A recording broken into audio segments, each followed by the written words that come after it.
Selamat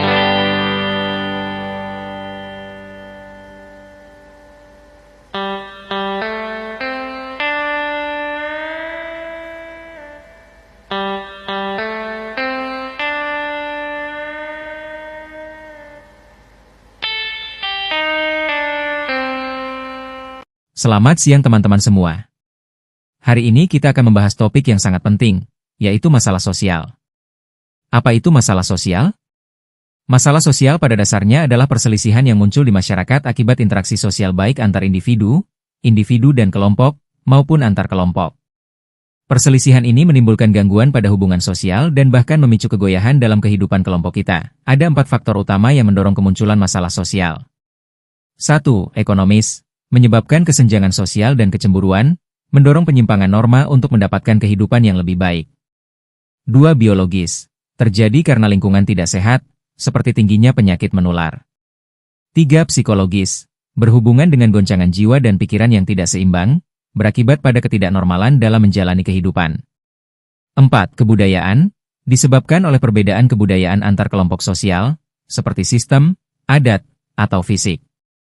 3 jenis utama masalah sosial. Kita akan fokus pada 3 jenis masalah sosial yang paling signifikan dampaknya: kemiskinan, pengangguran, dan kenakalan remaja. A. Kemiskinan.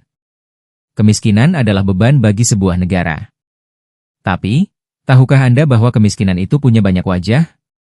Kemiskinan absolut, kondisi di mana pendapatan seseorang di bawah garis kemiskinan yang ditetapkan, sehingga kebutuhan primer pun tak terpenuhi.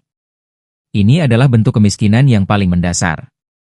Kemiskinan relatif terjadi karena ketidakmerataan pembangunan atau kebijakan. Pendapatan timpang di beberapa daerah meskipun secara umum sudah cukup.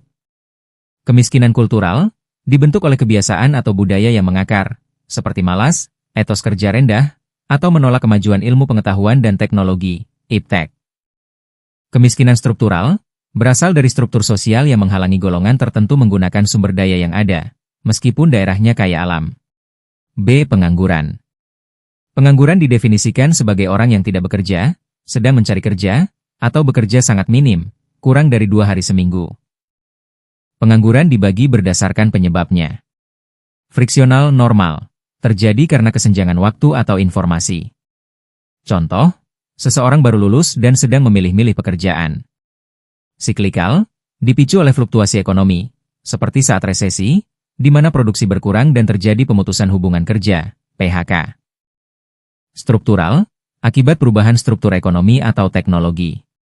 Sering disebut pengangguran teknologi, di mana pekerja tidak lagi memenuhi persyaratan kerja baru. Dampaknya sangat luas, mulai dari kemiskinan dan kriminalitas di sisi sosial, hingga menurunnya produksi barang, daya beli, dan pendapatan negara dari pajak di sisi ekonomi. C. Kenakalan remaja. Kenakalan remaja adalah perilaku menyimpang yang dilakukan oleh remaja, masa di mana mereka sedang mencari jati diri, yang bertentangan dengan norma sosial, moral, dan hukum. Penyebab utama: lingkungan keluarga, konflik orang tua, kurangnya perhatian, atau pola asuh yang terlalu otoriter.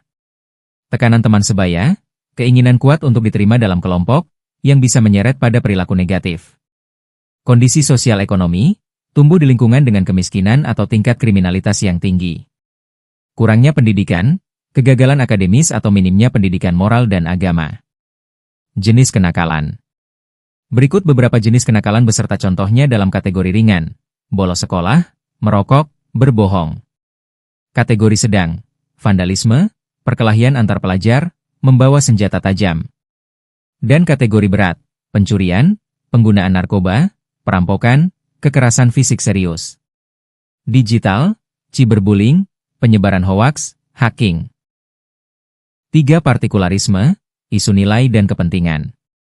Selain masalah di atas, kita juga perlu menyinggung partikularisme.